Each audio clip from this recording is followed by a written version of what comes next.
Howdy everyone, your Pal here with another vlog. So earlier today there was a Nintendo Direct which was all about Xenoblade Chronicles 3. It comes out in a little over a month, and this Direct did a really good job of getting me really excited for the game. I mean, I'm already excited, but this just elevated my excitement levels, and they showed off a ton of stuff in this Direct. I want to say it was about 24 minutes, and they started off with a trailer, and then they spent the rest of the direct just going over some gameplay mechanics and stuff, and it's just really jam packed. And I figured I'm not going to use this vlog to do a reaction to that direct, just because honestly I forgot to do that this morning.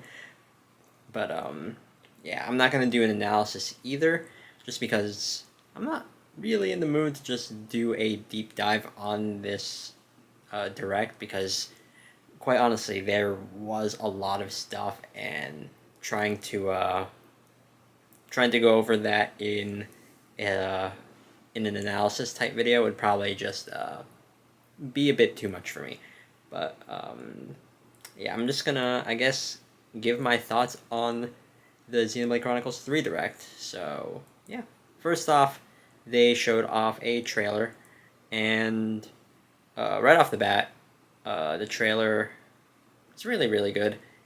It featured a song with lyrics, which the Xenoblade Chronicles series is known to do. They have quite a few songs in their games with lyrics that usually play in really important parts of the game.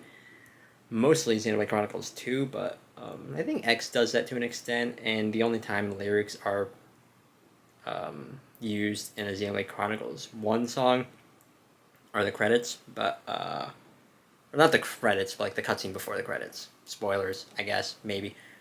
But yeah, and in that trailer, they reveal a few story things, which I don't really know the context because the game isn't even out yet. But a notable thing that stuck out to me is that there is what seems to be like this evil council of people that all wear red masks that are overseeing everything. So I really wonder, like, what role they have in the story of this game, whether they're manipulating like both sides of the war that seems to be going on in the game. But I guess that's going to be answered whenever I play through the game. But the trailer was about 2 to 3 minutes, I think, and I'm not gonna like spoil a trailer or anything, but I liked it.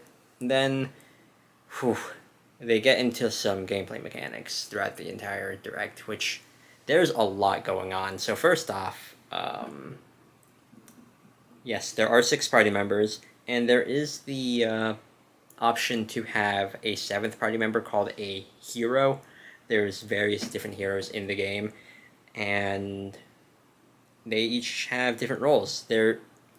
So first off, I'm getting a bit ahead of myself with that, but out of the 6 main party members, they each have their own roles that they can play, and the amount of customization that you can do is actually pretty varied. You can have characters switch roles or play different roles, so you can have like an all attacking party, I guess, or one that focuses more on defense, or have one that's well rounded. And in doing so, like each role will have like outfits based on the character. Like the main character Noah, he is an attacker. Uni is another one of the characters. She is a gun healer type person, similar to like Charla from Xenoblade Chronicles 1. But there's just all sorts of these different roles. There's defender, and you can have your characters switch between them. You can also switch party members in battle, which is really cool. That's something you couldn't do before in any of the other Xenoblade Chronicles games. So it's going to be interesting being able to do that. And of course, there is an arts system where you can use attacks called arts.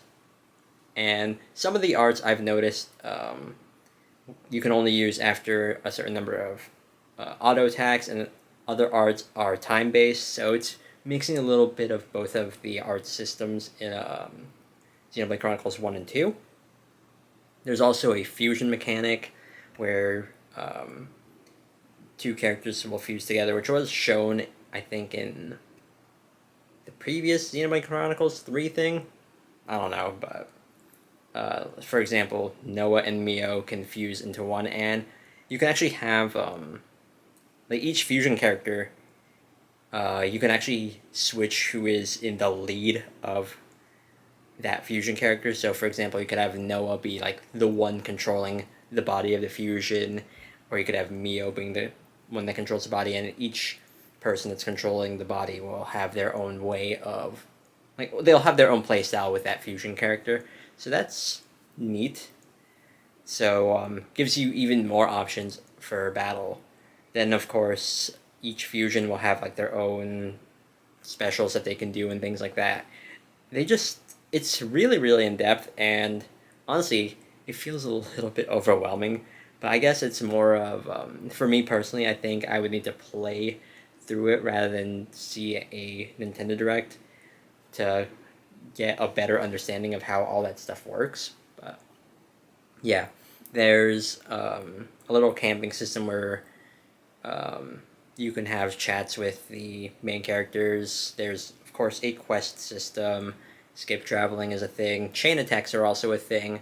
But they didn't really explain how chain attacks function, whether they're going to be similar to 1 or 2's chain attack system, so things like that. But this was just a really, really good direct. They showed off some other characters as well, and one of the last things they showed off for this direct was that there's going to be an expansion pass for Xenoblade Chronicles 3.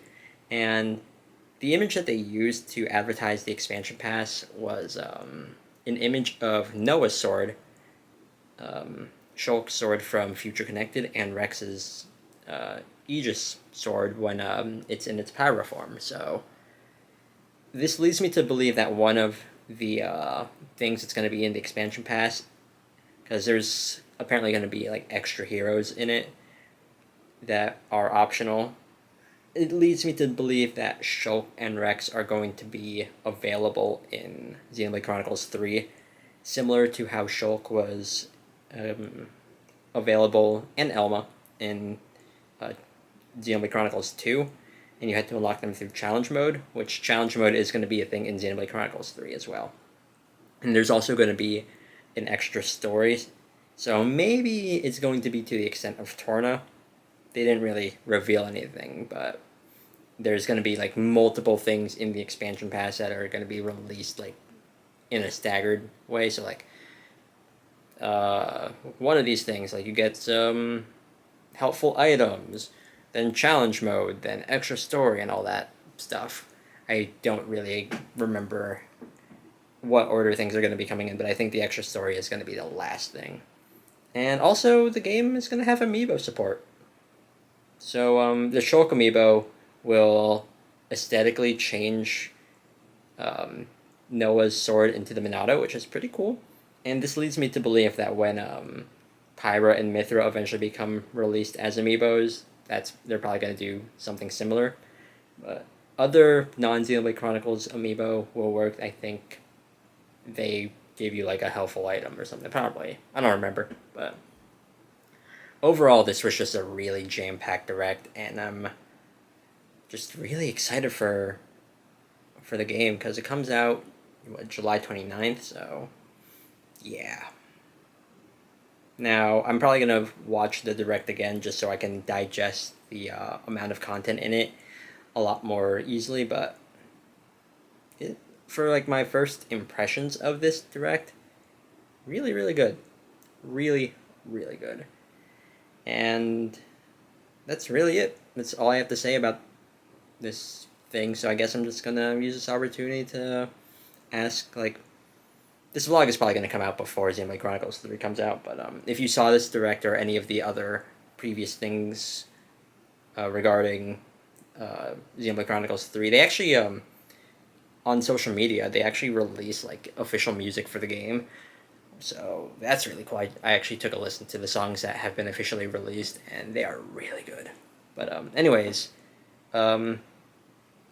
if you're excited for Xenoblade Chronicles 3, or if you found this direct interesting, feel free to mention that in the comments. But I'm just, big ball of excitement. Big ball of excitement, personally. So, gonna be spending a lot of time playing that game. And I'm actually, in terms of like the other Xenoblade Chronicles stuff that I've been working on, I'm almost done with my New Game Plus playthrough of Definitive Edition. So hopefully I'll be able to speed through New Game Plus of Xenoblade Chronicles 2. Hopefully.